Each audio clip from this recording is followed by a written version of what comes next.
If your goal is to look natural and just blend in with people dancing, don't learn choreography. Hi guys, in today's video I'm going to teach you how not to look awkward on the dance floor, and applying all of those tips together will prevent you from being that person on the dance floor that stands out in a negative way. Welcome to my channel, or welcome back if you're new. Welcome back to my channel, or welcome if you're new. My name is Monica and I teach beginners how to dance better in social settings. You might have heard that I have an online program that transforms beginners from not knowing what to do on the dance floor, not enjoying dancing at parties, at weddings or clubs, into confident social dancers. Just like my client Claire, who went from a total beginner, very uncomfortable dancing, to now being able to hold her own on the dance floor in just 8 weeks. If you're interested, under this video you will find the link to my free consultation. Click below, schedule a call, and let's see if we can work together to get you the same transformation. If your goal is to look natural and just blend in with people dancing, don't learn choreography. It's not going to help. It's a totally different style than freestyling, which is what people are doing on the dance floor. If you're the only person on the dance floor doing choreography, it will make you look unnatural because no one else is doing it. No one else is performing a dance. Those movements where you learn a hip-hop routine, let's say, those are very expressive. They're not meant for blending in with other people. They are meant to be performed. These are always more energetic movements. You do them if you want to show off, if you want to bring attention to yourself.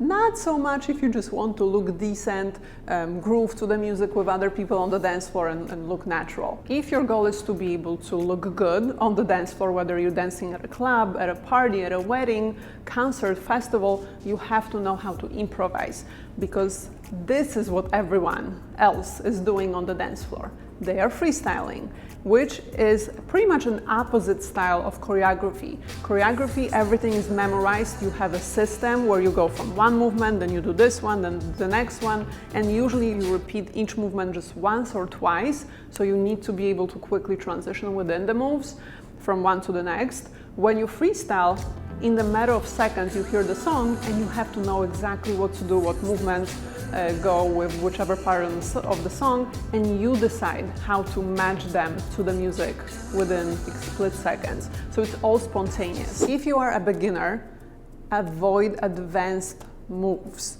Advanced movements look great on advanced dancers. If you're a beginner trying or attempting to do a movement that is beyond your level, it will look funny. It will look like you're trying too hard. It won't look natural. You won't even like the way you look doing advanced movements. To get advanced moves, your body, your coordination, your body control, they have to be up to a certain level. We have to build those skills up so that your body is ready for those more challenging moves. It might be done incorrectly, whether the form of the movement is off, you're doing it the wrong way, or you're doing it but it just doesn't go with the rhythm of the song because you don't know how to match it correctly to the music, or the form of the move might be correct, the technical side, but let's say your body feels rigid or stiff, then that move will look rigid and stiff on you. We have to get rid of that stiffness first.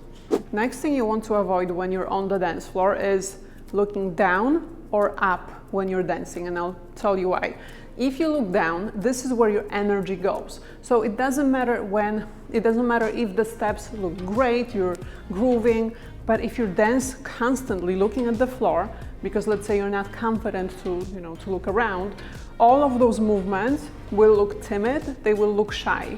So it doesn't matter what steps you're doing, you can be doing, complex, fancy stuff as well. This is where your energy goes. So somebody who's watching you, they will see that lack of confidence. So immediately, it doesn't matter what you're doing, it's not going to look good. Instead, you want to look straight. You can move the head side to side from time to time, of course, not all the time, but look at people dancing around you. This will make it look way more natural. Similarly, you don't want to look up. When students in my online program submit videos to me for assessment, when they just start the program, I notice that a lot of them look up when they're dancing.